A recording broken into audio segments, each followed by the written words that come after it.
यार बचपन में हाथ में होते थे बायनाकुलर्स और लगता था कि इससे तो सारी दुनिया पास में आ जाएगी। मतलब अमेरिका सब यहीं दिख रहे होंगे भोपाल में अपन को। मतलब ऐसे स्टार्स को देख रहे होते थे तो ऐसा लगता था कि अरे आज तो हमने सैटर्न देख लिया। मतलब शेख ही तो ऐसे बहारते थे। कभी किसी को पड़ोस में देखना होता था तो पता चला घर से बायनाकुलर से लगे हुए हैं, कौन दिख रहा है कौन नहीं दिख रहा है।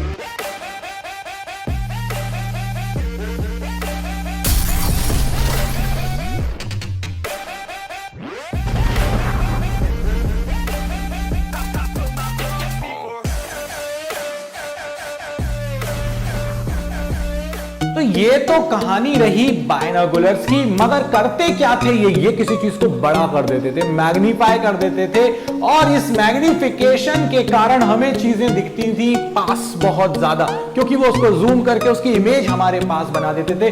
बढ़ते हैं और पढ़ते हैं इस वीडियो में वही लीनियर मैग्निफिकेशन जो तुमने यूज किया था पड़ोस को देखने।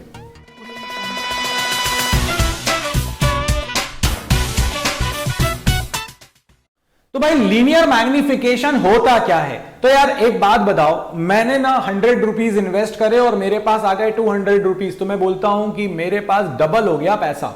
वैसे उसी तरह से अगर साइज ऑफ इमेज मेरे पास डबल हो जाए साइज ऑफ ऑब्जेक्ट का, तो अपन क्या बोलते हैं? यार मैग्नीफाई हो गई यार। ये तो वो हाथ में छोटा वाला मैग्नीफायर लेके पामिस्ट लोग देखते हैं, नहीं देखते हैं, वो ऐसे देख रहे होते हैं तो अपनी जो स्किन है वो ऐसे जूम करके दिखाई देती है, उनको मैग्नीफाइड दिखती है। मतलब कि ये कुछ ना कुछ रिलेटेड होता है इमेज और ऑब्जेक्ट के साइज के साथ। तो भाई मैं क्या चाहता हूं, किसी चीज को बड़ा देखना अगर, तो भाई size of image to size of object defines the magnification. अगर इमेज का साइज कम हो गया तो अपन बोलते हैं भाई मैग्निफिकेशन लेस देन 1 है, और अगर आपका इमेज का साइज बड़ा हो गया तो आप कहते हो कि ये तो मैग्नीफाई हो गया, बड़ी दिख रही है मुझको चीजें। तो हम पढ़ने वाले हैं linear magnification and it is defined as the ratio of size of image to size of object, यानी m is equal to I by O, size of image to size of object. This is defined as linear magnification.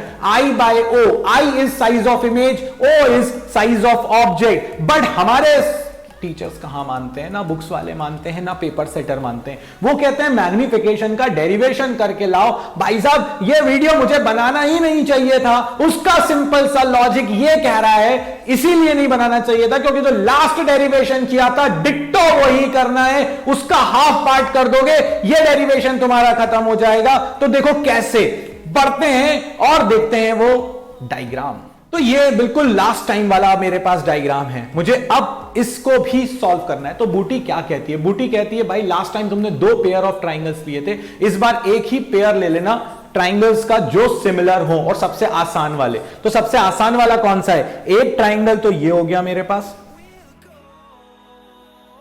और एक triangle मेरे पास ये हो गया।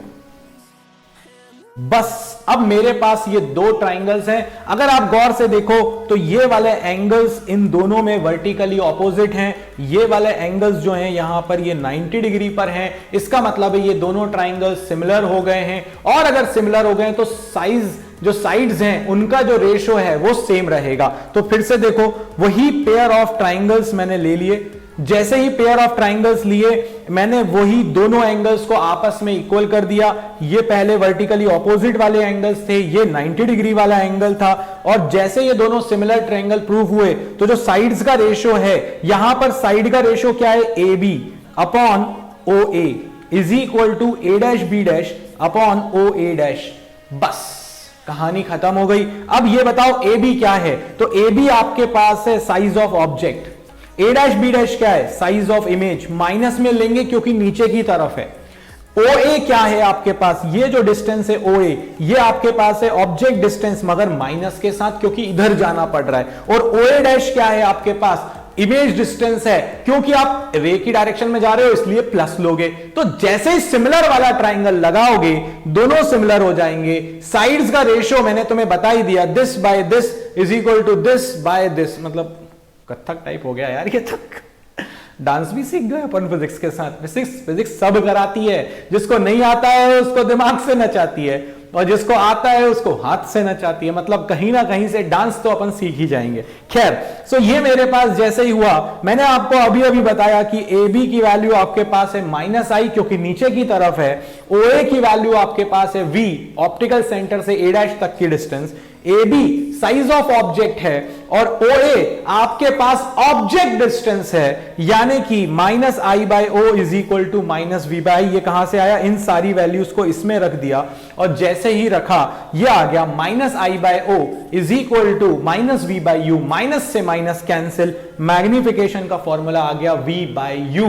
और एक बार आपके पास V/U आ गया, यही वो डेरिवेशन था जो आपको करना था। इसके बहुत सारे फॉर्म्स हैं जो मैं आपको बता सकता हूं भाई, सारे न्यूमेरिकल यहीं से सॉल्व हो जाएंगे, एक स्टेप ज्यादा करनी पड़ेगी, कर लो, जितने कम फॉर्मूले याद करने पड़े उतना ज्यादा अच्छा है, यही तो अपना फायदा है। लास्ट में एक अच्छी चीज और बताकर जा रहा हूं, एनसीईआरटी में इसका क्वेश्चन मिलेगा, और वो बोलेंगे एरियल मैग्निफिकेशन। तो भाई एरियल मैग्निफिकेशन क्या होता है? This is nothing but the square of linear magnification. तो ये आपके पास एरियल मैग्निफिकेशन हो जाएगा, which is square of linear magnification, और आपका डेरिवेशन हो जाएगा बम बम बोले, यानी कि खत्म, फिनिश, सब कुछ खत्म। ये हमारे पास था डेरिवेशन लीनियर मैग्निफिकेशन का। नेक्स्ट वीडियो में लेंसेज को कंबाइन करेंगे, उसके कुछ लॉजिकल क्वेश्चंस के साथ बात करेंगे।